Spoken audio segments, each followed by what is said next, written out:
Bismillahirrahmanirrahim. Assalamualaikum warahmatullahi wabarakatuh. Waalaikumsalam warahmatullahi wabarakatuh. Alhamdulillahillazi wassalatu wassalamu ala rasulillah wa ala alihi wa sahbihi wa ma wala amma ba'du. Yang terhormat Bapak Kepala Sekolah SMA Negeri 1 Cibeber, Bapak Rahmat Haidir MPD. Yang terhormat Bapak Ibu Wakil Kepala SMA Negeri 1 Cibeber. Yang terhormat Bapak Ibu beserta staf tata usaha SMA Negeri 1 Cibeber dan para peserta webinar sekalian yang saya banggakan. Mari kita limpahkan rasa syukur kita kepada Allah Subhanahu wa Ta'ala karena atas berkat dan rahmat-Nya kita dapat hadir dalam acara webinar ini. Salawat serta salam mari kita limpahkan kepada Nabi Bana Muhammad, para keluarga, para sahabat dan umatnya hingga akhir zaman. Bapak Ibu yang saya hormati, sebelum kita memulai acara webinar hari ini, mari kita bersama-sama mengucapkan Bismillahirrahmanirrahim. Baiklah, izinkan saya Yawati Syalinda sebagai moderator dalam acara webinar hari ini untuk membacakan sedikit biodata dari narasumber kita hari ini. Narasumber kita hari ini ada dua. Yang pertama yaitu Ibu Munajah. Beliau adalah guru biologi di SMA 1 Cibeber, tempat tanggal lahir Ciherang 5 September 1989. Yang kedua adalah Pak Dimas. Beliau juga merupakan guru biologi, tempat tanggal lahir di Lebak 6 Desember 1987. Baik, sebelum kita ke materi ke-1 yaitu Bu Munajah, kita mendengarkan sedikit arahan terlebih dahulu dari Bapak Kepala Sekolah. Kepada Bapak Rahmat, saya persilakan. Bismillahirrahmanirrahim. Assalamualaikum warahmatullahi wabarakatuh. Waalaikumsalam warahmatullahi wabarakatuh. Allahumma shalli ala sayyidina Muhammad wa ala ali sayyidina Muhammad. Rabbi sholli sadri wa yassir li amri wa hlul 'uqdatam min lisani yafqahu qawli. Yang saya hormati rekan-rekan Wakasek SMA Negeri 1 Cibeber, yang saya hormati rekan guru, staf tata usaha, serta para pemirsa yang ada di dunia maya, yang rumahnya masing-masing, di kantor masing-masing. Pertama-tama mari kita panjatkan puji syukur kepada Allah Subhanahu wa Ta'ala atas berkat limpahan karunia-Nya kita masih diberi kesehatan, diberi kesempatan untuk bisa menghirup udara segar dan melakukan aktivitas. Salawat serta salam semoga tetap tercurah pada tujuan alam Nabi besar Muhammad Sallallahu Alaihi Wasallam, pada keluarganya, sahabatnya, dan mudah-mudahan syafaatnya sampai pada kita umatnya sampai zaman amin. Bapak Ibu yang saya hormati, mungkin waktu-waktu ini adalah waktu yang enaknya beristirahat, ya. Anak-anak sudah beres melaksanakan sumatif akhirnya, ya. Kita tinggal santai, tapi memang kita perlu ada keberanian gitu ya untuk keluar dari zona nyaman gitu ya. Jadi terima kasih Ibu Bapak sudah menyediakan waktu untuk ikut serta dalam melaksanakan aktivitas kita di komunitas belajar. Di mana hari ini kita akan disuguhkan materi tentang budaya positif, ya, yang akan disampaikan oleh Bu Munajah dan Pak Dimas gitu. Udah saling mengenal dua-duanya ini. Jangan diajak lain ya, jadi Salah. Bapak Ibu sekalian, tentu sebagai pendidik kita harus selalu mengupgrade diri kita, gitu ya. Jadi kita harus belajar dari pengalaman orang lain, ya, pengalaman diri sendiri, karena pengalaman adalah guru yang terbaik. Kita tidak bisa diam di satu tempat, gitu ya. Tapi pikiran kita harus terbuka dan menerima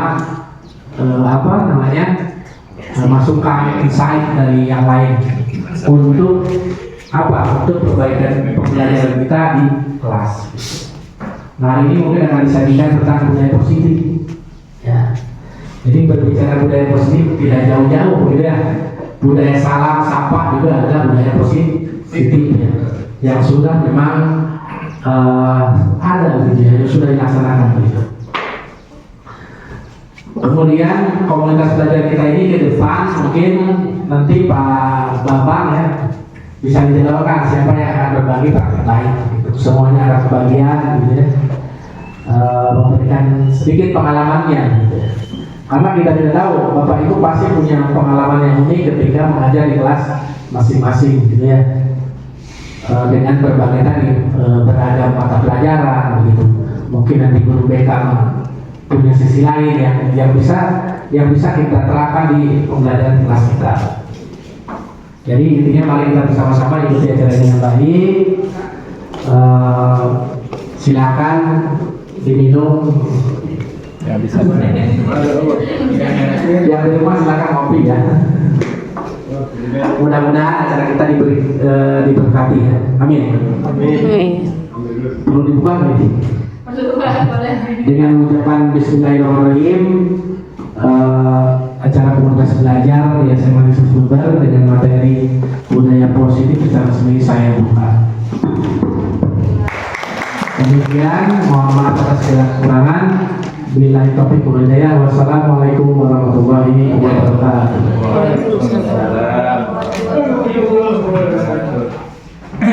Mari kita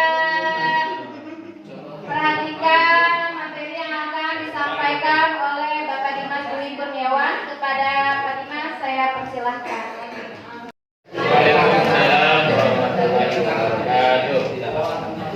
Baik, mohon izin Bapak Ibu, materinya saya di depan sini tidak bermaksud untuk menggurui, tetapi di sini kita sama-sama belajar tentang budaya positif. Ini juga mudah-mudahan bisa menjadi sebuah penguatan buat diri saya.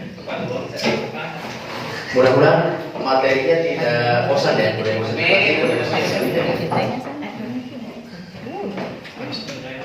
Sebelum kita masuk ke materi, kita coba ada ice breaking dulu. Boleh Bapak Ibu ini boleh menebak? Paraka ini pasti bisa diparaka ya? Baru saya akan ketawa dulu. Apa harus? Karno.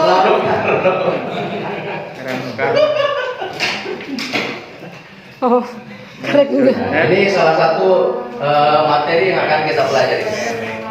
Penye. Ini apa? Keyakinan kelas. Iya, betul aja Pak. Keyakinan kelas. Keyakinan kelas.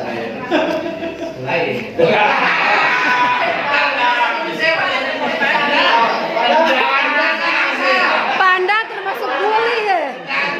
Termasuk bully.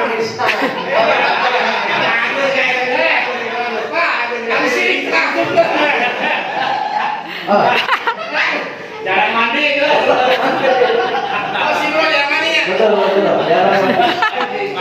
Jarang mandi. Lagi, masih ada lagi. Mandi. Dekonis. Kata Celina. Inggris.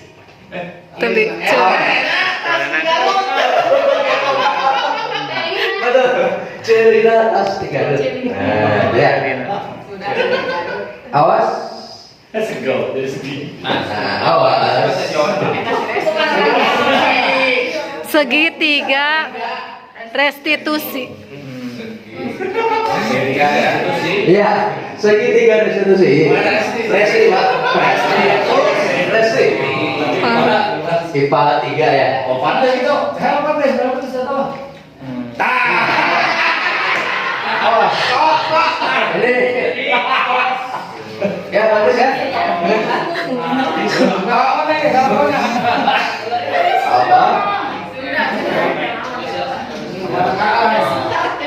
Apa?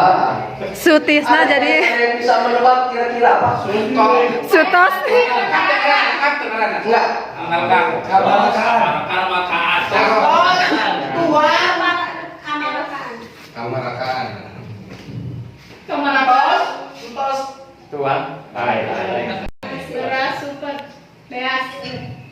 Eta emasnya. Iya, apa harus? Beras. Ah, beres. Dari apa? Mam. Tas beres mam kamarakan. Terus beres semua kamar. Kok mam kuantis. Atau lagi?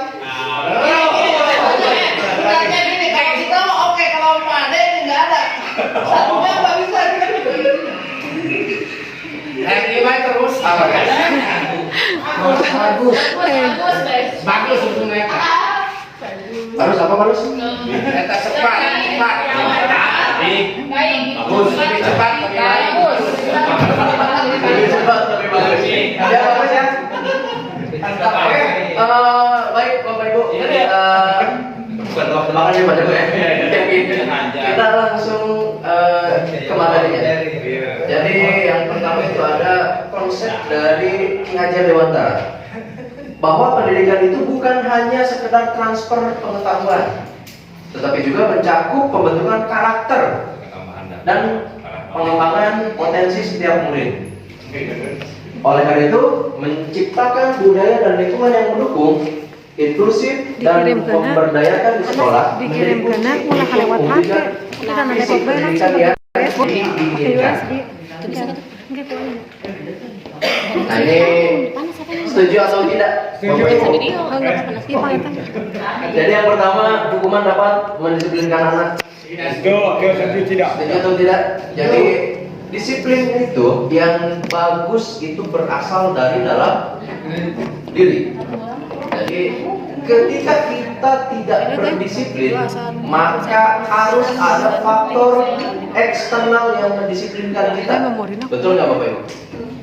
Ketika kita nih datang ke sekolah terlambat terus, berarti yang tidak bisa berdisiplin siapa? Yang tidak berdisiplin siapa? Diri sendiri.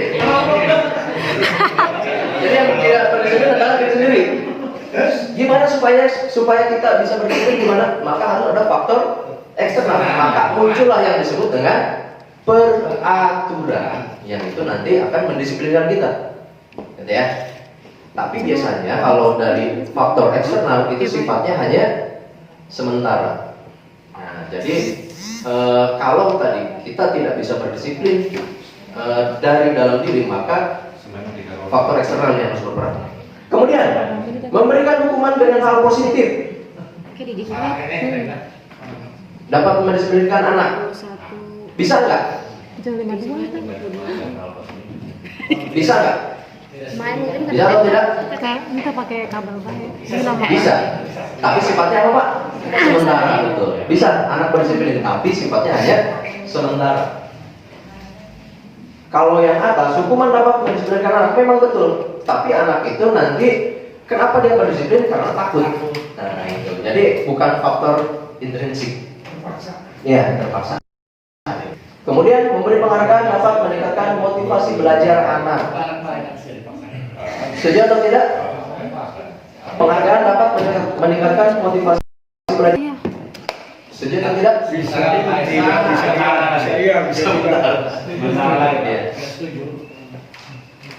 Jadi bersifat sementara. Karena apa? Karena bukan faktor intrinsik. Jadi ini faktor dari luar. Ketika penghargaan itu tidak ada, ya nggak mau. Beda ceritanya kayak gini. Bapak-bapak ya, bapak-bapak setiap hari Jumat itu sering apa? Futsal. Ada hadiahnya nggak Pak? Nggak ada. Karena berangkatnya dari mana? Diri. Berangkat dari iya. Faktor internal kita yang ingin. Tapi kalau misalnya ada faktor dari luar kayak gini, yang kita inginkan hadiah. Misalnya Pak Ade deh, Pak Ade, kalau misalnya tidak ada penghargaan dari klub, mau nggak main buat klub? Nah, jadi faktor ada faktor intrinsik dan faktor ekstrinsik. Kalau intrinsik itu yang bagus. Jadi tanpa adanya sebuah penghargaan pun pasti berangkat. Nah, di sini ada video lagi. Kalau contohnya Pantis gimana Pak Dimas? Ya. Pantis kan penakut. Tapi gara-gara takut istrinya pulang aja itu jam 2 jam 1 malam juga gimana itu? Eksternal ya, Pak. Eksternal. Salahkan sendiri. Emang iya. Emang baru tahu teh. Ini jadi ada video lagi tentang siswa yang terlambat. Tadi sama Turki sama India. Ya. Jajan aja.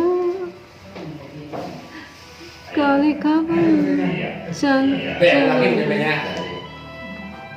Jarang, ya bapak. Datang bapak juga punya duit. Pendapat. Pendapat. Ya Allah. Syahrul kan.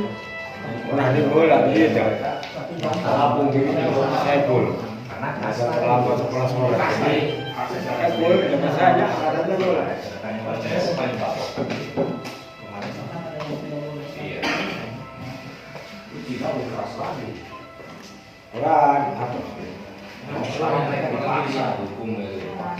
Masih ada sepeda apa namanya? Enak kan sepeda. Iya, enak kan siap sehari enak banget sih. Ini mungkin dari libur ya? Enggak, tiap hari kan pagi-pagi. Tadi ada bacanya sangat pagi sekali. Jadi sebelum berangkat sekolah, si anak ini ternyata nganterin koran dulu. Oh iya. Kayak gitu. Lapor kolan. Iya pasti kan. Bawa lagi, bawa lagi. Orang ya aneh kalau bang saya. Oh, ada bagian kalau bangun kayak cuek banget biasa. Kemarin saya ke Bogor itu. Oh ya, buat. Di jam 3 sore. Nah, Ayo tahun menurut Bapak Ibu, yang harus diperbaiki itu yang mana? Apakah dari perilaku gurunya ataukah anaknya? Yang mana kira-kira menurut Bapak Ibu? Kasih banaknya dulu ya. Kasih banyak. Saya kurang-kurang maksudnya. Saya dari lama. Gitu ya. Jadi kebanyakan memang tidak menanyakan alasan terlebih dahulu, langsung menjas saja. Udah dibicarakan baik-baik gitu ya. Ya. Jadi mungkin pola pikir dari kita udah mulai harus berubah. Ada satu buah video lagi. Lagi itu jas. Dinding tadi. Main cover. Video dinding tadi mesti ramai. Ini ya. Di sini ada video dari Thailand. Ini diangkat dari Matanya. Swanika. kisah nyata. Swanika. Swanika Jirayut. Nah, ini. Sekolah. Sekolah tapi kan SMA Pak. Ini high school. Kalau sini kita mau SMA itu high school.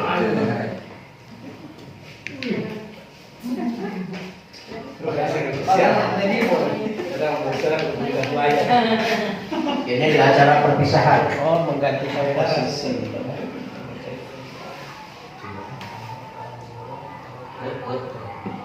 Si puput temennya. Jun, Tidak mempertanyakan terlebih dahulu, langsung menjas saja. di kelas itu.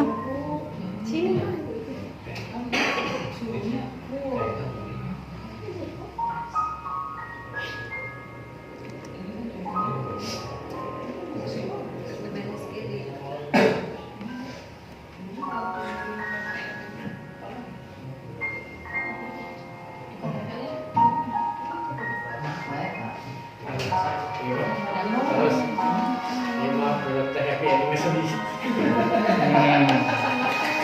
Ini juga sedih aja.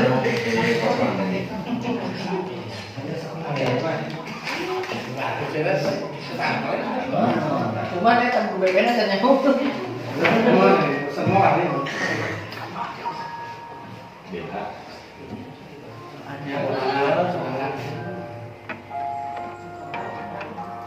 Anu mager guru naga. Anu duluan. Jadi lingkungannya udah mengkecilkan. Iya, jadi ulah mau kecil kan. Itu di kelas yang itu. Jangan mahal atau ini kan.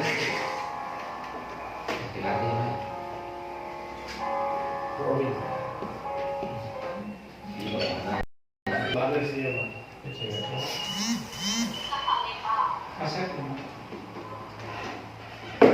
Guru gondrong. Guru seni. Dari data. Lalu sih. Dari data di sini. Perannya, perannya datang dia. Beda. Ya Pak, guru. Oh, ya lagi sekolah hebat. Alasan. Sinyal. Masih laju. Oh, guru lekan.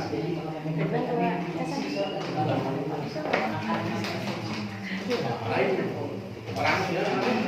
Yang mau di sana dong. Mau di sana.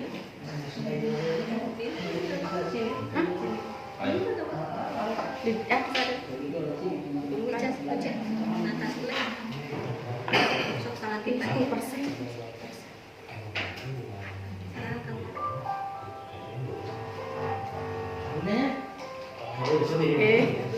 Nah, ini malah pemanggilan ya. Lo tarik ke Jokowi.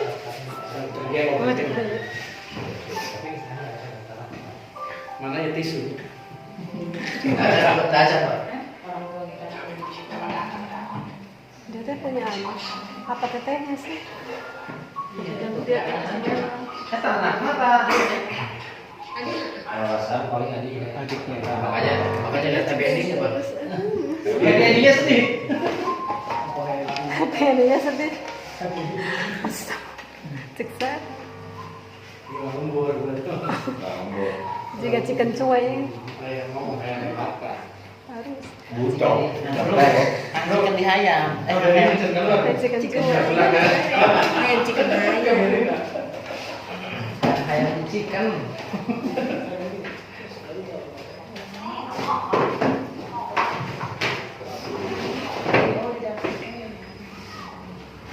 Batu kesini sipilnya, lingkungan sipil. Itu definisi orang jahat terlahir dari orang baik yang disakiti.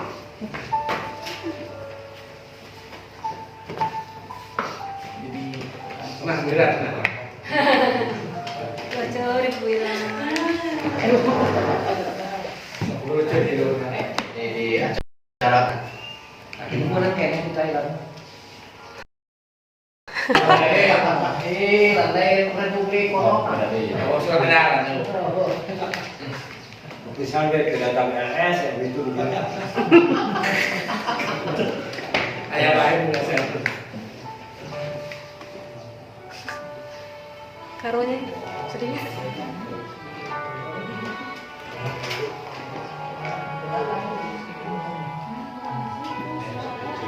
Oh manggi, mana manggi eta teh parus. Iya, tuh manggi oro. Mana pikir orang mana anak karang gitu. oh orang Iya, orang tadi kembali. Yang manusia. Dia lagi buang sampah. Kasih biangnya apa? Tapi kan dia suka beli. Rasanya lewat Jadi makan lele siswa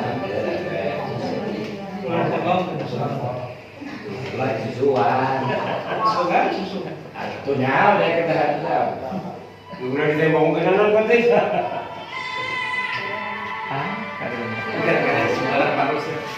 Dagangnya tuh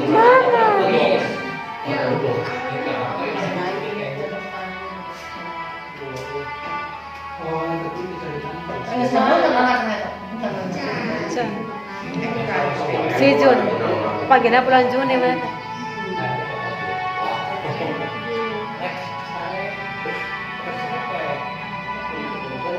jadi memang manusia itu kan baik di dalam kecenderungan bersifat baik ya. Ada suara apa nih? Materinya cewek. Tidak baik dengan berapa masih belum ada. Bisa belajar.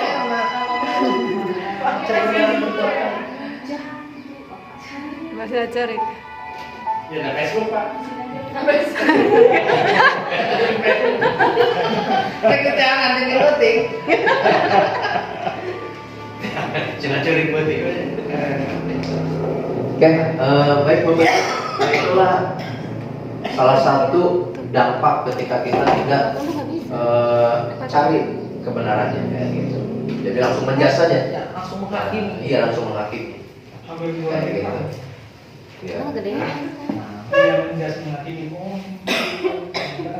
Aduh, error. Oke, kita lanjutkan kembali dari materi yang akan disampaikan, yaitu ada yang pertama perubahan paradigma belajar, disiplin positif, nilai dari kebajikan, kebutuhan dasar manusia, motivasi perilaku manusia, Error dia. proses kontrol, keyakinan kelas, dan yang terakhir adalah segitiga restitusi. Ini mudah-mudahan ini bisa kita aplikasikan di sekolah kita agar nanti kita lingkungan yang mendukung untuk tumbuh kembang siswa. Pembelajaran dengan paradigma baru. Ketika kita belajar, biasanya kita menyamaratakan siswa. Nah, di sini ditekankan kepada pembelajaran yang berdiferensiasi sesuai dengan kebutuhan dari siswa. Nah, itu. Untuk apa? Untuk mewujudkan profil dari pelajar Pancasila yang kita sekarang dikuatkan dengan adanya P5. Jadi P5 itu bukan menekankan pada sebuah hasil. Nah, tapi adalah proses. Jadi, kalaupun nanti hasilnya kita tidak tercapai, tapi ada nilai yang kita usaha untuk dikembangkan. Jadi salah satu profil pelajar Pancasila. Nah, alhamdulillah di sini yang dari profil pelajar Pancasila, sekolah kita ini semua sudah mencakup. Yang pertama ada beriman, bertakwa kepada Tuhan Yang Maha Esa, dan berakhlak mulia. Pernah sekolah kita membuat proyeknya apa? Itu sholat mayit ya. Nah, ya, lain-lain. Kemudian miskonsepsi tentang teori kontrol. Di sini ada ilusi guru mengontrol murid. Nah, jadi kalau dari gambaran zaman dulu ini murid itu sepenuhnya dikendalikan oleh guru. Nah, sedangkan di sini apa? Guru mengontrol murid itu ternyata sebuah sedikit kurang tepat. Jadi yang bisa mengontrol murid siapa? Adalah dirinya sendiri. Nah, itu nanti dengan cara apa? Dengan cara kita menumbuhkan motivasi intrinsik dari siswa. Kemudian ilusi bahwa kritik dan membuat rasa bersalah mampu menguatkan karakter. Nah, ini juga sedikit keliru. Jadi ketika kita membuat rasa bersalah pada siswa, ini mereka malah berada pada titik rendah nantinya, bukan kuat, kayak gitu. Ilusi bahwa semua penguatan positif efektif dan bermanfaat. ini juga agak sedikit melenceng ya. Jadi yang terakhir bahwa orang dewasa berhak memaksa, ini juga nggak sepenuhnya betul kayak gitu. Jadi menganggapnya nanti yang lebih rendah, misalnya adik kelasnya, ini yang selalu salah kayak gitu. Kemudian siapa sesungguhnya yang memiliki kontrol? Yang memiliki kontrol adalah diri kita sendiri. Mari kita kembali dari Nah, stimulus responnya, kita mencoba mengubah agar orang berpandangan sama dengan kita. Itu juga tidak betul. Kita berusaha mengubah pandangan orang lain tentang dunia. Ketika saya punya teman waktu dulu, ketika pulang dari sekolah TK, dia bawa gambar. Karena waktu itu pelajaran menggambar nih, jadi bawa hasil karyanya. Ketika dikasih gambar lampu, kalau kita ya, kasih warna apa kira-kira lampu? Merah, kuning, oranye misalnya. Tapi dia kasih warna hitam. Kita bisa menyalahkan nggak? Nah, mati lampu. Jawabnya anaknya simpel, mati lampu pak. Kayak gitu. Sampai bapaknya tanya, kok gambarnya warna hitam? Ini lagi mati lampu. Nah, jadi kita tidak bisa menyalahkan ketika siswa itu berbuat salah. Tapi tanya dulu alasannya kenapa. Kayak gitu. Karena tadi sudah dibahas tentang kenapa siswa itu berbuat salah. Karena ada alasannya kayak gitu ya. Perilaku buruk dilihat sebagai suatu kesalahan. Kalau dari kontrolnya gimana? Semua perilaku itu pasti memiliki tujuan. Tadi ketika ada seorang siswa yang mengurus anak, langsung lingkungannya menjas bahwa dia itu hamil di luar nikah, kayak gitu ya, menjas. Tapi tidak menanyakan dulu. Kemudian ditayangkan beberapa video yang siswa datang terlambat. Nah, kayak gitu. Ternyata kalau kita cari lebih jauh, itu memiliki tujuan. Orang lain bisa mengontrol saya. Yang betul gimana? Yang betul adalah hanya saya yang bisa mengontrol diri saya. Kayak gitu. Kayak tadi, ketika orang lain yang mengontrol kita, itu pasti sifatnya sementara. Karena kita menghindari hukuman, kayak gitu misalnya. Saya bisa mengontrol orang lain. Yang betul adalah saya tidak bisa mengontrol orang lain. Ketika kita di sekolah, kita tidak bisa mengarahkan bahwa siswa itu ketika lulus SMA harus masuk ke jurusan ini, atau kuliah di sini, atau kerja ini. Tidak bisa. Jadi tugas kita di sini hanya mendukung tumbuh kembang dari siswa sesuai dengan tujuan hidup mereka. Kayak gitu.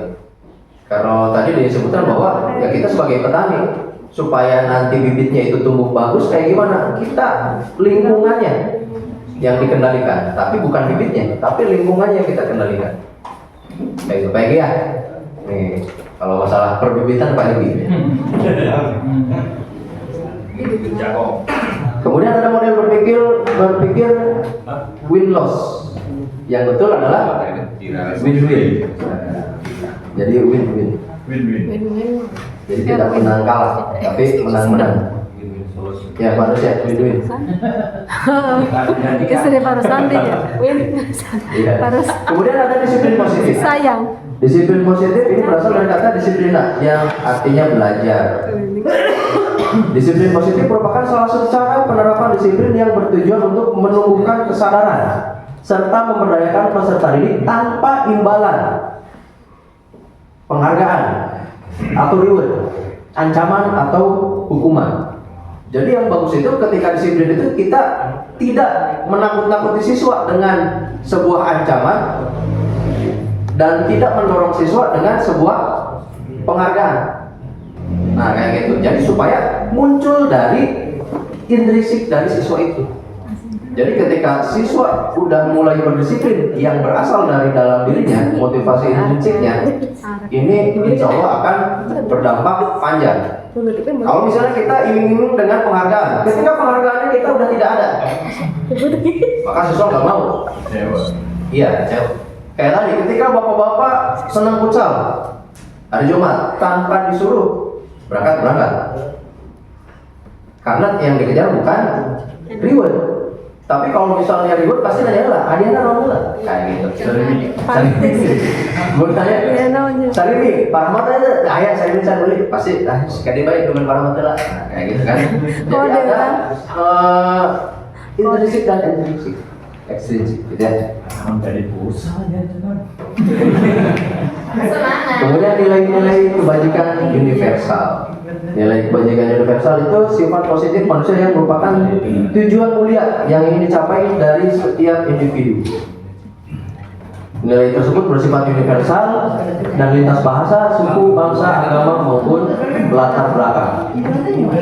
Kemudian nilai-nilai kebajikan ini yang kita kenal sekarang dengan profil pelajar Pancasila. Nah, gitu. Jadi profil pelajar Pancasila kemudian di sekolah diaplikasikan dalam wujud P5.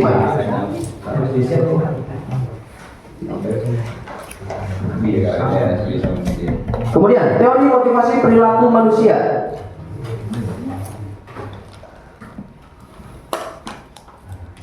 Ketika kita datang ke sekolah tepat waktu, nah ini berada pada titik yang mana? Biru, merah atau kuning? Yang mana?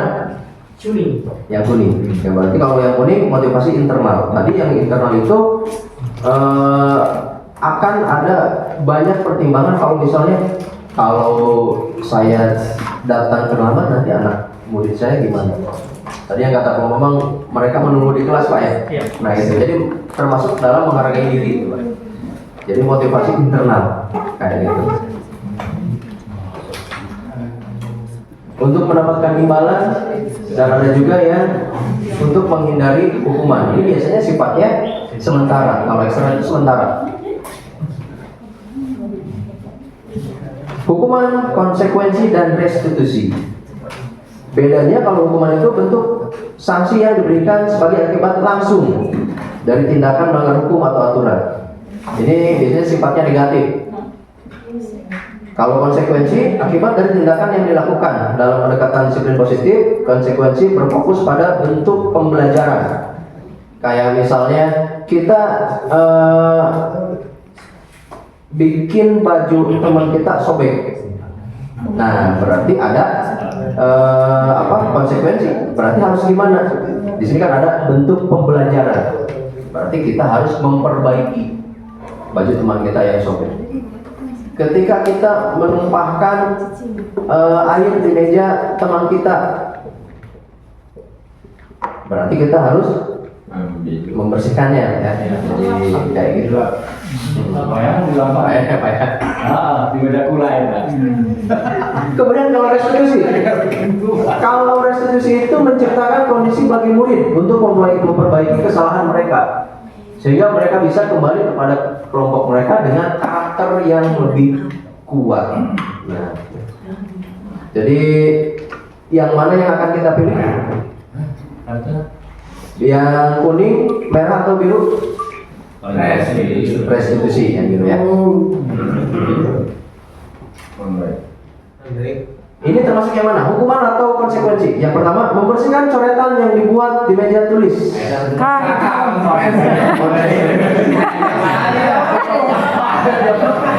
Konsekuensi. Kalau ada yang nyoret-nyoret tembok, Tapi pelakunya itu Pak ya yang melakukan. Iya, Bukan siswa lain ya. bukan yang lain Pak. Menggantikan kertas teman yang telah dicoret-coret. Apa supaya beres? Berdiri di depan kelas sambil mengangkat kaki. Hukuman. Kehilangan 10 menit jam istirahat untuk mengerjakan tugas karena terlambat datang dan tertinggal pelajaran selama 10 menit. Hukuman. Boleh. Nah, Ini kenapa warnanya kayak gini? yang mana? Kameranya. Konsekuensi. Karena kita telat 10 menit berarti kita akan kehilangan 10 menit.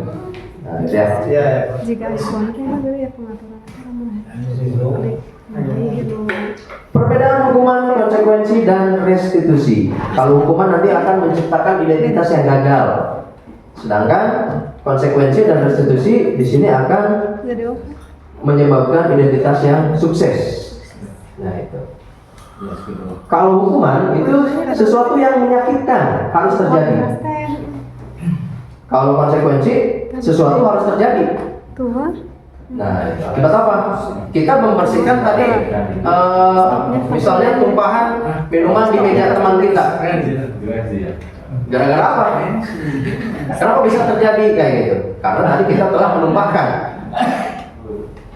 Kalau restitusi ini merupakan suatu pilihan. Kemudian hukuman, tidak nyaman untuk murid atau anak untuk jangka waktu yang sangat panjang. Biasanya ketika kita menghukum siswa itu bakal ingat sampai tua. Bagelak mah. Kayak gitu. Digencet ke meja. Guru iya. Kurang dijewer, ingat aja bisa sampai tua. Kayak gitu. Kalau yang konsekuensi ini jangka waktu yang pendek. Misalnya makan kuaci di kelas, berarti mereka harus membersihkan. Itu biasanya secara ingat gitu Pak. 10 tahun 20 tahun yang mana aja gitu. Kalau restitusi, karena kita ini melalui pendekatan dengan siswa, ini pasti akan jangka panjang kayak gitu. Kemudian kalau yang hukuman, korban mendapatkan keadilan. Nah, kalau yang konsekuensi, korban ini bisa diabaikan. Kalau restitusi, korban mendapatkan ganti. Ya, kalau hukuman kayak gitu kan ya? Korban mendapatkan keadilan. Masih. Oh iya. Ya, gitu ya. Kalau hukuman, murid atau anak akan tersakiti. Push up kayak gitu. Kalau konsekuensi, murid atau anak dibuat tidak nyaman. Tapi tadi sifatnya sementara. Kalau yang restitusi, ini murid atau anak mendapatkan penguatan. Yang hukuman itu akan membentuk perilaku yang pasif atau agresif meningkat. Nah, biasanya berontak, dendam kayak gitu. Kemudian kalau konsekuensi, penguatan hanya bertahan dalam jangka waktu yang pendek. Ya tadi coba bebersih, udah bebersih ini biasanya selesai. Kemudian kalau yang restitusi, ini masalah akan terpecahkan. Kalau yang hukuman, murid atau anak belajar menyembunyikan kesalahan karena ada hukuman. Ya, menciptakan siswa itu tidak jujur. Berarti kalau tidak jujur akan membentuk ketidakjujuran berikutnya. Karena untuk menutupi kesalahan-kesalahan. Kalau yang konsekuensi, murid belajar taat pada peraturan. Kalau yang restitusi, ini murid atau anak belajar memecahkan masalah. Nah, kemudian ada keyakinan kelas. Nah, sebetulnya ada yang mirip, yaitu peraturan kelas. Nah, bedanya keyakinan dan peraturan apa?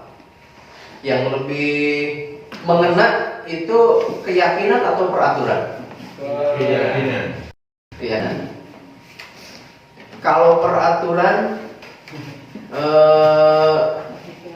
dan keyakinan, berarti kalau keyakinan ini, keyakinan pasti bisa dibentuk dari peraturan tidak? Bisa ya. Nah, bedanya keyakinan ini diusahakan ketika membuat kita tidak menciptakan kalimat yang negatif. Selalu ini kita ciptakan atau kita buat dalam kalimat yang positif. Jadi kalau ada peraturan kelas, tidak datang terlambat, Itu kalimat positif atau negatif? Negatif. Tapi kalau kita rubah jadi keyakinan kelas karena yang kita ingin munculkan, nanti ada nilai gitu. Berarti kita rubah jadi apa? Nah, datang tepat waktu atau datang lebih awal, jadi kalimatnya lebih positif kayak gitu. Kira-kira ada lagi yang bisa mencontohkan keyakinan kelas? Berarti harus menggunakan tadi ya kalimat positif. Kalau tidak mencontek harus gimana? Keyakinan kelasnya? Saya diri sendiri.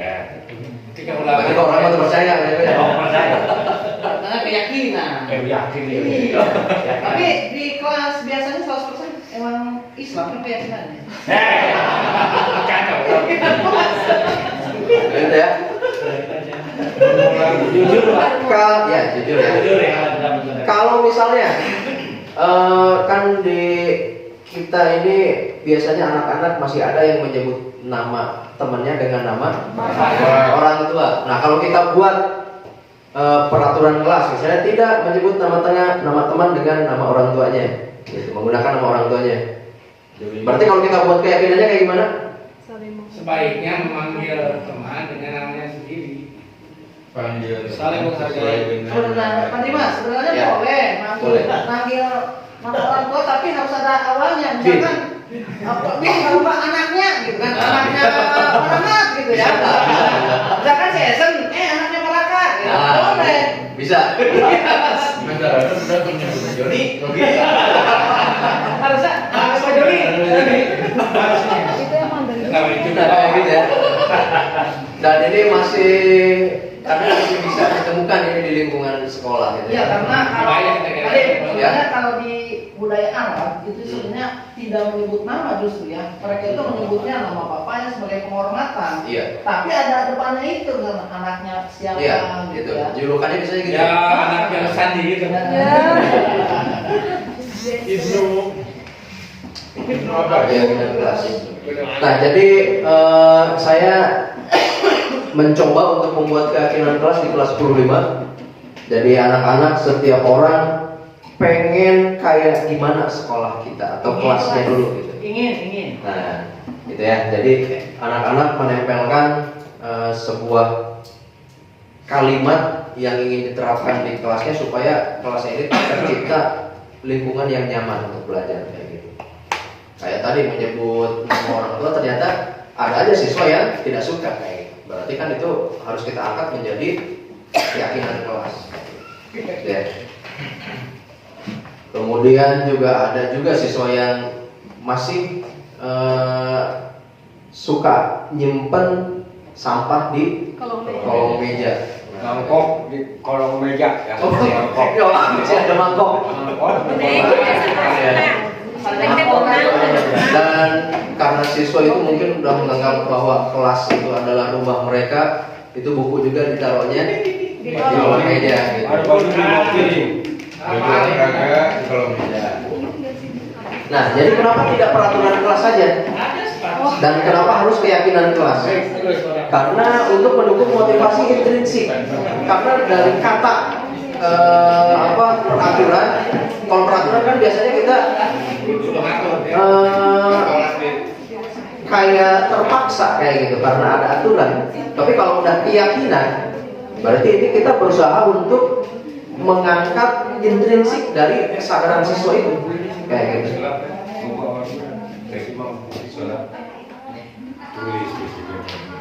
Nah, ini ada beberapa siswa yang setelah bikin keyakinan kelas ini diminta untuk testimoninya. Jadi ada sekitar 5, bisa tampilkan 1. Nah, jadi di sini keyakinan kelas ini bisa membuat kelas menjadi nyaman. Kayak tadi ketika nyebut temannya dengan nama orang tua itu dihilangkan, ternyata lebih dengan teman itu jadi lebih saling menghargai. Kemudian tidak membuang sampah di kolong meja, itu menjadi terciptanya lingkungan kelas yang menyenangkan untuk belajar.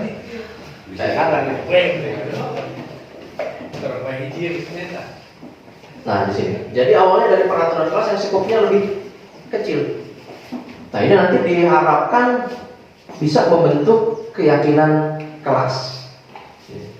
Dengan terwujudnya keyakinan kelas, setiap kelas punya keyakinan kelas, nanti akan terciptanya lingkungan yang positif. Setelah terwujudnya lingkungan yang positif, maka akan terciptanya budaya positif. Mudah-mudahan kita ini bisa konsisten. Amin. Kebutuhan dasar manusia ini adalah segala sesuatu yang dilakukan untuk mendapatkan apa yang diinginkan.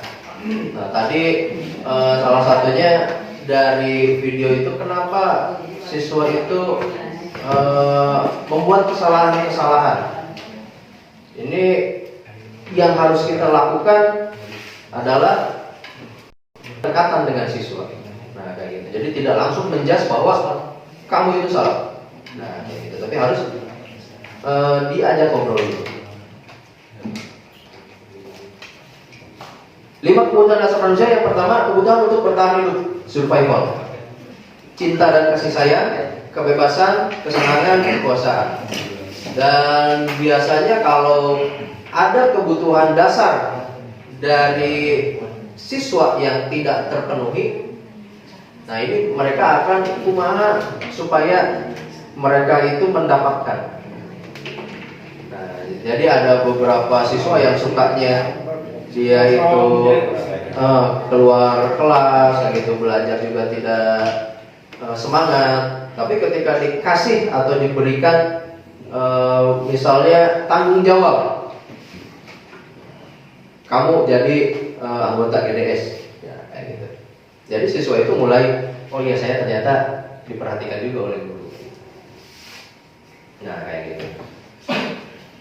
Kemudian ketika siswa diberi tanggung jawab untuk mengkoordinir teman-temannya, padahal ini siswa kita ketahui kedisiplinannya ini kurang di bawah teman-temannya. Tapi ketika diberikan tanggung jawab untuk mengkoordinir teman-temannya satu angkatan, misalnya membuat acara perpisahan itu ya. Nah, ini mereka ternyata antusias kayak gitu. Jadi ada kebutuhan dasar yang tidak terpenuhi kayak gitu.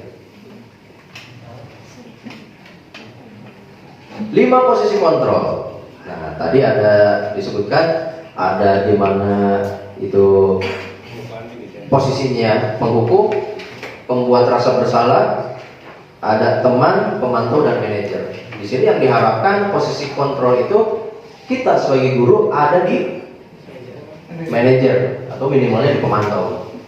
Nah, jadi pemantau itu nanti bisa menggiring siswa supaya dia memperhatikan lagi peraturan-peraturan kayak gitu. Kalau penghukum tadi udah pasti ya. Jadi siswa itu biasanya endam. Kalau di video tadi kita lihat bahwa lingkungannya langsung menjudge temannya dia negatif kayak gitu. Atau siswa datang terlambat langsung dicepret pakai penggaris tangannya. Jadi nggak ditanya dulu. Itu ada di posisi penghukum. Kalau membuat rasa bersalah, ini kira-kira posisi di sini bagus atau tidak? Tidak. Terus tidak bagus. Jadi nanti biasanya akan membuat mental dari siswa itu down. Karena dia salah kayak gitu. Salah Gitu salah kayak gitu. Kalau sebagai teman tapi ke Surabaya. Nah, jadi kalau ada di posisi teman juga ini kurang bagus. Karena nanti ya bisa kayak gitu, kemudian dia tidak percaya diri. Biasanya ketergantungan kalau dengan teman.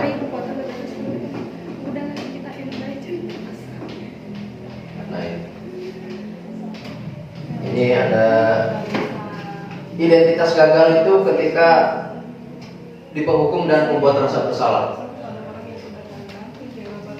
Kalau di identitas berhasil ada teman dan pemantau. Tapi kalau yang menghargai diri sendiri ini ada di manajer. Jadi membuat siswa itu bisa menghargai dirinya kayak gitu. Nah, di mana posisi kontrolnya? Yang pertama, nggak ada sekarang mah ya? Nggak ada ya? Nggak ada. Patuhi aturan saya atau awas? Hukum, penghukum ya. Gimana coba kalau orang tua kamu tahu kamu berbuat begini? Kamu terasa bersalah. Jika kamu meyakininya, apa kamu bersedia memperbaikinya? Ya, manajer. Apa rencana kamu untuk memperbaiki hal ini? Manajer juga. Ya sudah, kalian tidak apa-apa. Nanti ibu bantu bereskan. Teman. Sanksi atau konsekuensinya apa? Pemantau. Jadi pemantau itu hanya dia itu mengingatkan biasanya. Jadi mengingatkan kepada peraturan yang telah dibuat atau disepakati bersama. Misalnya kayak gitu. Kamu selalu saja salah. Penghukum. Jelas ya? Nah, ini kemudian ada segitiga restitusi. Nah, jadi restitusi itu tadi kita membentuk atau menguatkan siswa menjadi pribadi yang lebih baik lagi. Nah, di sini ada langkah-langkahnya. Jadi supaya kita mudah untuk merestitusi. Nah, ini kalau tahun kemarin harusnya belajar dari Pak Ridwan nih, Pak. Segitiga restitusi ini. Jadi yang pertama itu harus ada menstabilkan identitas. Nah, jadi kita buat siswa tenang dulu, kayak gitu, bahwa semua pernah melakukan kesalahan.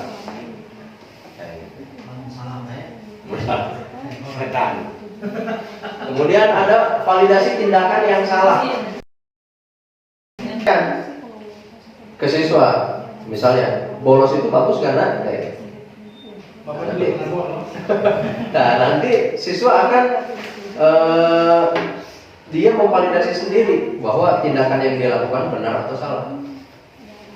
Kemudian yang terakhir adalah menanyakan keyakinan.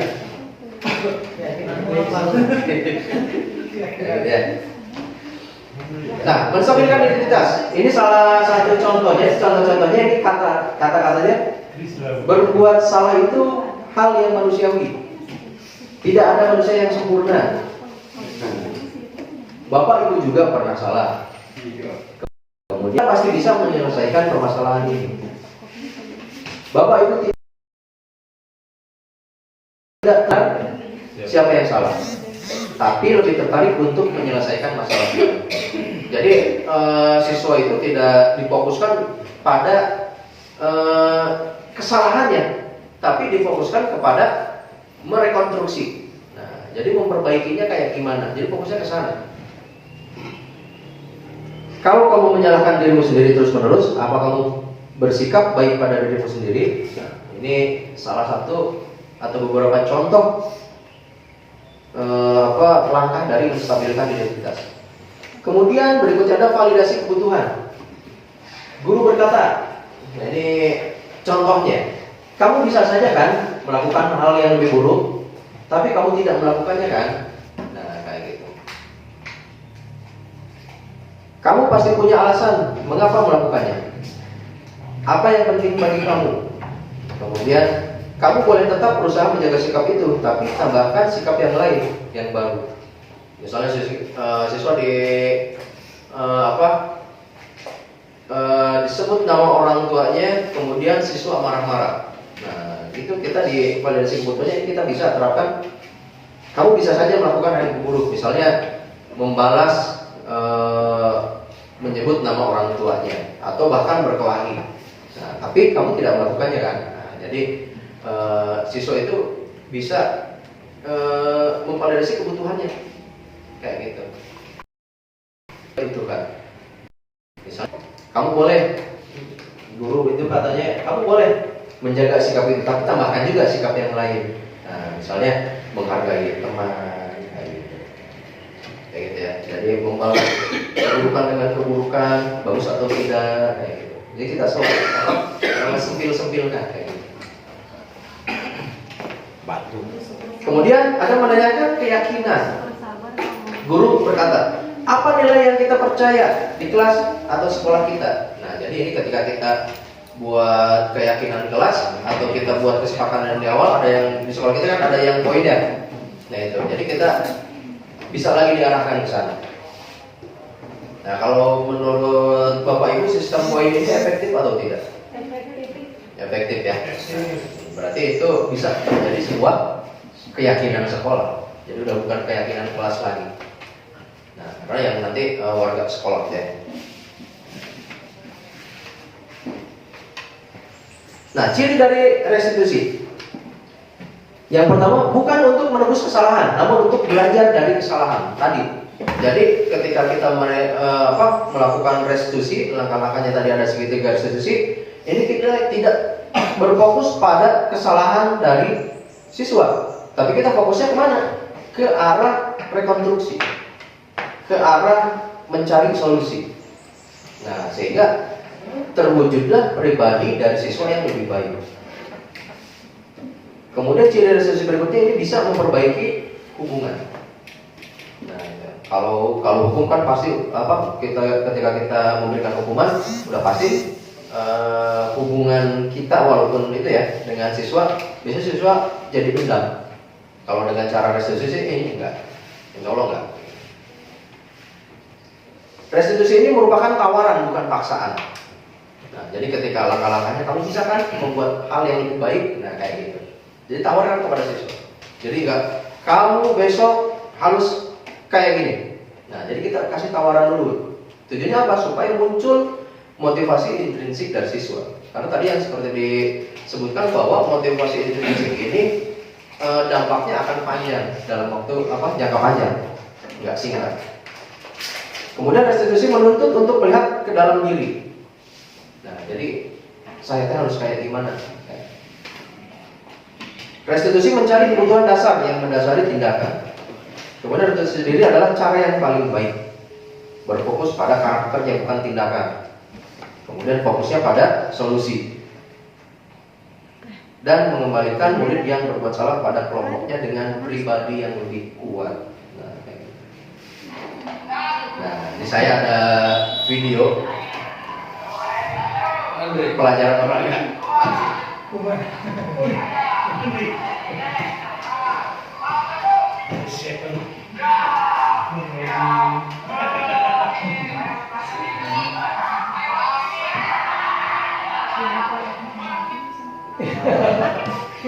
Jadi nyata ya.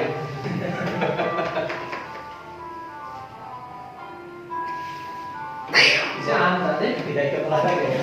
Ya, Pak, bolos Pak.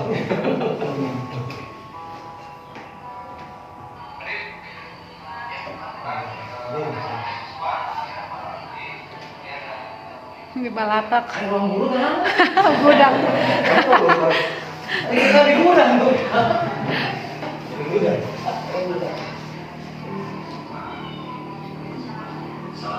Nah, punten Pak. Ruangan Pak. Bentar, Pak.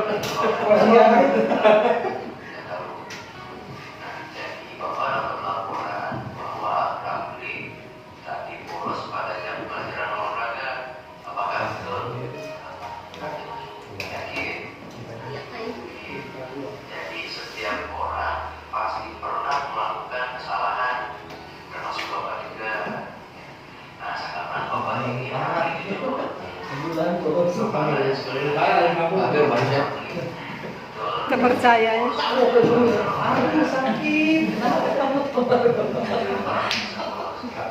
Baik.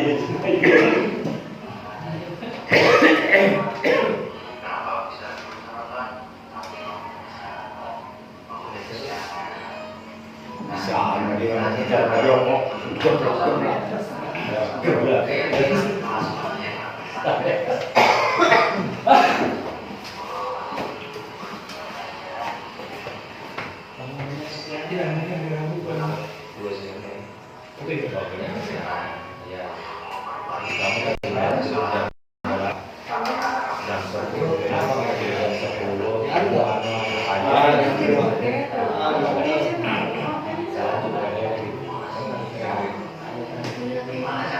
Mas.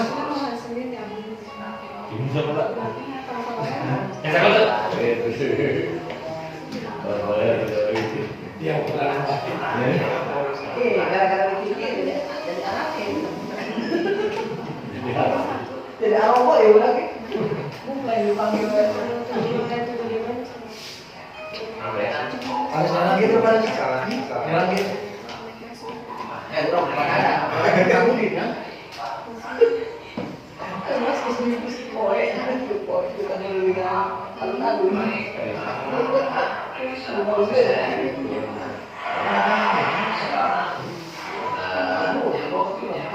Mama dia ada.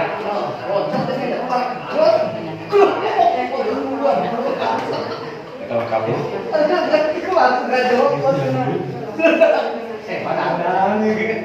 Nah itu ya. Jadi ini merupakan salah satu contoh dari restitusi. Nah, jadi dengan cara penerapan tadi ada segitiga restitusi. Nah di sini ada video lagi. Kira-kira Bapak Ibu ini akan melakukan tindakan yang seperti apa? Kalau ada yang sulit.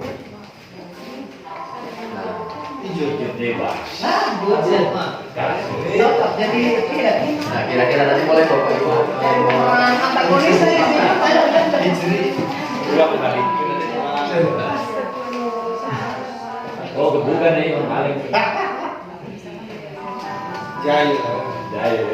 Jadi baru nyaman. Mas,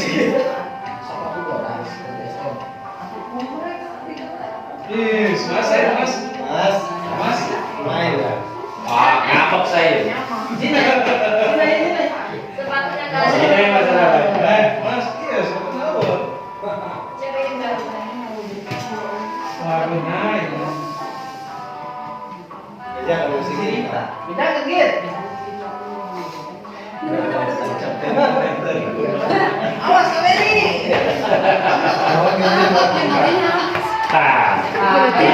Kenapa ya? ini maliknya. Tapi terus ya, IG kan yang Agen podcast. Nah, maka Bapak Ibu yang mau berkomentar gimana kira-kira cara untuk menyelesaikan.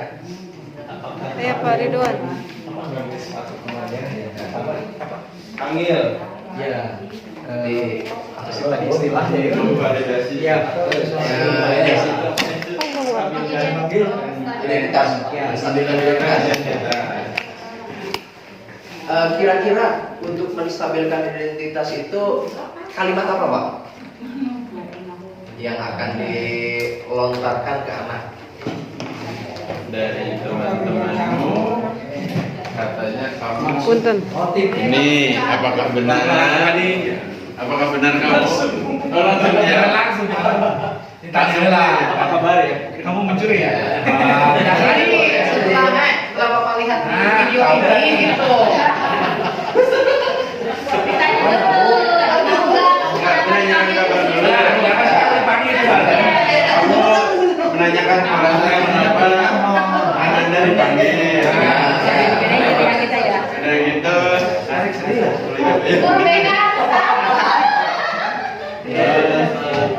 Temannya hilang. Mungkin kamu tahu nggak kemarin ada yang hilang sebetulnya? Bapak nuduh saya ya. Bapak pintar ini kalau kayak gini. Identitas dulu ya, jadi kita nggak langsung menjas anak bahwa Apakah melihat status si laporan dan juga laporannya itu betul-betul karena si pelaporan melihat kejadian itu langsung kita menghukum enggak ya, tapi ada langkah restitusi. Yang pertama tadi ada menstabilkan identitas dulu. Jadi kita bawa suasana supaya siswa itu bisa nyaman. Ya, bisa nyaman dan dia itu bisa mengakui bahwa apa yang dia lakukan itu kayak gitu ya, menstabilkan identitas. Jadi setiap orang itu pernah melakukan kesalahan, tapi bagaimana cara kita untuk bertanggung jawab terhadap apa yang telah kita perbuat. Nah, kayak gitu. Jadi siswa itu diajak ngobrol dulu. Setelah menstabilkan identitas ada validasi, ya tindakan yang salah. Nah, baru kita ke tadi perbuatannya. Menurut kamu, misalnya menyembunyikan sepatu teman kamu itu baik atau tidak? Nah, itu jadi itu baik. Kalau baik gimana tuh Pak? Nah, itu ya. Jadi siswa kita ajak ke arah sana dulu. Baru yang terakhir apa? Memberikan hukuman atau apa? Iya, menanyakan keyakinan. Bisa kita misalnya ajak ngobrol sampai ke cita-cita anak kayak gitu. Misalnya kamu cita-citanya jadi apa? Jadi dokter. Nah, kira-kira kalau kamu mau jadi dokter, perilaku yang seperti itu baik atau tidak? Saya menjadi satpam Pak. Bukan saya, tapi kalau diinterogasi panjang gitu kan sampai bel terakhir gitu. Tapi ada kok anak menyembunyikan itu dia butuh juga memenuhi kebutuhan. Iya, kebutuhan dasar ya, Pak. Kebutuhan dasar dia. Perhatian. Mungkin jadi pernah dulu dibenikin ya, tetapinya. Kalau enggak cintanya ditolak Pak. Nah, Punya sepatu ya. Oke. Yang disampaikan mungkin masih banyak kekurangannya dan saya juga membutuhkan masukan-masukan dari Bapak Ibu dan juga motivasinya supaya mudah-mudahan bisa konsisten menerapkan budaya positif di sekolah kita. Nah, sebelum diakhiri mungkin kalau ada yang mau didiskusikan. tadi Pak itu katanya. Boleh. Pendang mau tanya katanya Pak. Bentar ya. Undangan bisa. Katanya pernah mau tanya saya. Termasuk boleh Pak itu Pak. Undangan bisa Pak ya. Boleh. Kalau ada yang mau ditanyakan Bapak Ibu. Be. Semangga Bapak Ibu, mungkin ada yang belum paham mengenai materi yang disampaikan oleh Pak Dimas. Sebenarnya kalau misalkan dilihat dari budaya positif itu bisa juga ke guru BK kayak gitu dalam penanganan siswa. Oh, Pak Joko lagi ya. Pak Joko, mangga, persilahkan. Tapi orang guru itu kan sebagai penghukum sampai terakhir manajer ya. Manajer ya. Saya kadang-kadang jadi bingung. Saya itu jadi apa? Jadi manajer harusnya gitu. Iya kan? Iya. Ya Bapak ada masukannya. Kira-kira kita harus di mana ya? Apakah jadi guru itu digugu dan ditiru apa sebagai manajer Atau pelatih gitu ya. atau pelatih gitu atau pemantau gitu. Karena Teknik. akhirnya saya amati sama itu sebagainya punten gitu. Mungkin bahasanya jadi guru itu lebay, belum tegas dulu. Ini kalau Sedangkan marwahnya itu guru itu harus memang punya yang mantap gitu. Memang harus digugu dan ditiru itu. Insya Allah kalau misalnya kita jadi guru yang ideal sih, pasti guru mengikuti. Menurut saya gitu. Ada kalau menurut pandangan Pak Dimas mungkin kita sharing aja Pak. Ya, Mungkin siapa produk zaman dulu. Kolonial Pak ya. Ya, betul kayak gitu. Mangga. Jadi sebetulnya acara ini disponsori oleh tiga CGP yang diawali oleh Pura. Sebetulnya ketika itu kita mau di satu hari kan Jumat, tapi kalau satu materi itu 1 jam lebih kayaknya nggak keburu gitu. Jadi kita dibagi waktunya kayaknya.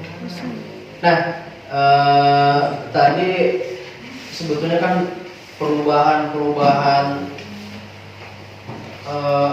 filosofi dari pendidikan ketika kita di zaman kolonial, kemudian harus ada perubahan sampai sekarang yang kita buat atau kita jalankan yaitu pembelajaran yang berdiferensiasi Pak ya. Jadi yang awalnya kalau yang di kolonial itu siswa itu hanya diajarkan membaca, kemudian belajar, Yang bukan belajar apa? Membaca, menulis, dan yang terakhir ketika dia misalnya mau jadi pekerja.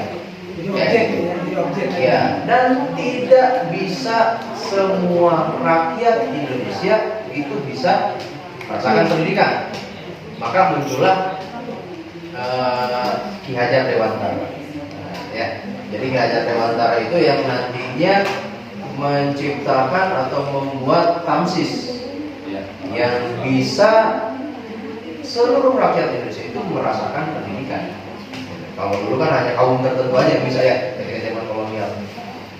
Nah, kemudian sekarang ada yang pembelajaran berdiferensiasi. Jadi mengolah itu nanti kita yang mengarahkan dan menciptakan lingkungan belajar sesuai yang mendukung tadi. Nah, jadi posisi dari guru. Nah, ini di sini. Jadi memang ketika kita hanya memaksakan, nah ini jadi kayaknya nggak apa ya, kurang pas gitu.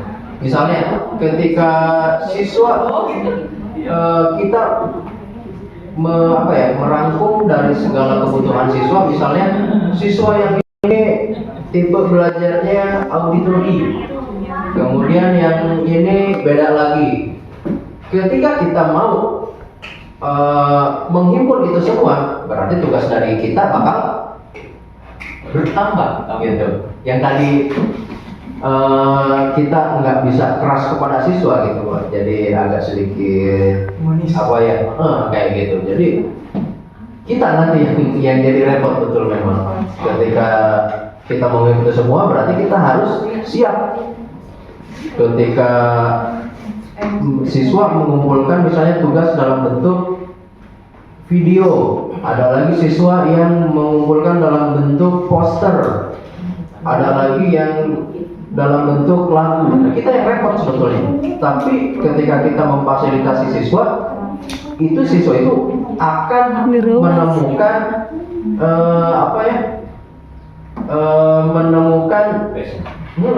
kayak gitu, menemukan gaya-gayanya gitu. Jadi belajar teh jadi masuk ke dalam diri kita sesuai dengan gayanya, sesuai dengan minatnya. Ketika tadi siswa juga mau melanjutkan, jadi kita nggak bisa memaksakan kamu harus ngambil kedokteran atau kamu harus ngambil komputer. Ngambil komputer mau? Iya, boleh Pak ya? Iya, nanti dihukum itu jadi nggak boleh. Nah kayak gitu. Nah, jadi tugas kita hanya menciptakan lingkungan yang mendukung siswa itu menuju ke arah sana gitu. Dan memang jadinya tadi ada sedikit lemah ya, kayak gitu. Urusan kita yang mau urusan. Nah itu, majalah. Artinya gini Pak Joko, kita itu berusaha, ya, gitu. Karena kan zamannya berbeda.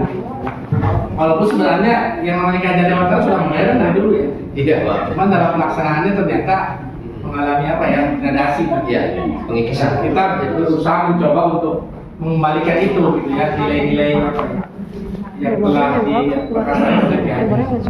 Tugas kita supaya itu tentu saja. Nah, itu Pak. Ada yang kalau di sini berarti posisinya cuma di Marjo sama Tuguri. Sebenarnya Mingarso nggak ada. Iya, artinya Mungkin dari ibu kita atau ibu aja boleh menambahkan. dan tugasnya terakhir berdoa aja. Waktunya udah mau jam 4. Beres berdoa. Habis waktunya. Ada lagi Bapak Ibu atau dicukupkan? Mangga Pak Bapak. Kayaknya usulan Oh iya Pak, kayak materi ini alangkah baiknya dibukukan semacam ya Bisa diberitahu mungkin ya. kayak buku MPLS Pak. Jadi kita itu ada skenario langkah-langkah ketika Restitusi itu. ya seperti itu. Boleh. Tahun pertama, kedua, Iya, terima kasih Mas Sofian. terima kasih. Biar kita ada panduan yang untuk bayar gitu ya. Bagus juga sih tadi. Betul banget. Jadi sekolah kita melakukan yang positif kan. Setiap kelas ya. Lain itu. Keyakinan kelas, keyakinan sekolah. Jadi makin baik. Jadi ada istilahnya GBHN. Ya. Dalam menentukan sebagai rel budaya sekolah yang baik. Luar biasa. Baik, Bapak Ibu cukup? Cukup. Baik, kalau cukup, mari kita beri apresiasi yang luar biasa untuk baik, memang dalam melakukan sebuah perubahan itu tidak seperti membalikan telapak tangan, namun butuh waktu yang lama dan juga konsisten yang paling penting. Kalau kita konsisten, jelas pasti budaya positif di sekolah kita akan lebih terap lagi, mulai dari diri kita, lalu kita bergerak menuju ke siswanya, menggerakkan siswanya seperti itu. Baik Bapak Ibu, sebelumnya kita pantun terlebih dahulu. Bapak pergi menikah ke KUA. Hati deg-degan dan bergetar. Terima kasih untuk hadirin semua karena sudah berkenan mengikuti webinar. Mohon maaf bila ada kesalahan. Wabillahi taufiq wal hidayah. Wassalamualaikum warahmatullahi wabarakatuh. Waalaikumsalam. Jangan lupa